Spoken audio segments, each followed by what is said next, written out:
Praise the lord. Above all things, we must do one thing as the children of God, that is keeping our heart with all diligence. అన్నింటికన్నా ముఖ్యముగా నీ హృదయం భద్రంగా కాపాడుకొనుము. Why we have to keep our heart with all diligence? ఎందుకంటే మన హృదయము 13 రకాల పాపంతో నిండి ఉన్నది. మరి మార్క్ రాసిన సువార్త 7:21 we can see the list of 13 types of sins there. ఆ 13 రకాల పాపాలు హృదయంలో నుంచి బయటికి వెళ్ళి మనుషుని అపవిత్రపరుస్తున్నాయి. So then how to send all the sin from our heart? To understand this, if you take a glass, this is an empty glass. If you see, this is an empty glass. Do you know air is present in it? దీంట్లో గాలి ఉందని మీకు తెలుసా?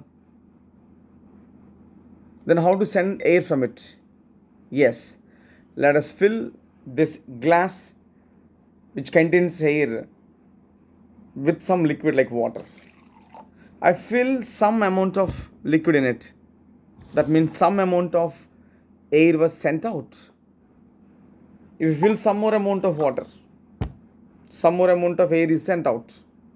If you fill this water completely with this liquid, do you know what will happen? All the air present in it will be sent out.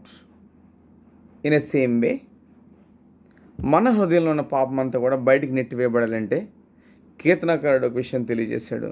దేవా, నీ ఎదుట నేను పాపము చేయకున్నట్లు నా హృదయం నీ వాక్యముతో నింపుకొని అన్నాను. ఏ రీతిగా ఆ ఖాళీ గ్లాసులో ఉన్న గాలిని బయటికి నెట్టివేయడానికి మనం ఒక లిక్విడ్తో నింపాము, అదే రీతిగా మన ఖాళీ హృదయంలో ఉన్న పాపాన్ని బయటికి నెట్టివేయడానికి మనందరం కూడా దేవుని వాక్యముతో అనుదినము దేవుని వాక్యంతో మన హృదయం నింపుకున్నట్లయితే మన హృదయంలో పాపం అంతా బయట నెట్టివేయబడుతుంది. తద్వారా మన హృదయాన్ని భద్రంగా కాపాడుకోగలుగుతాం. ఎప్పుడైతే మన హృదయాన్ని భద్రంగా కాపాడుకోగలుగుతామో మనం దేవుని దృష్టికి శుద్ధమైన హృదయం కలిగిన వారిగా జీవించగలుగుతాం. హృదయ శుద్ధి గల వారు ధన్యులు, వారు దేవుని చూచెదరు. హల్లెలూయా, ప్రైజ్ ద లార్డ్.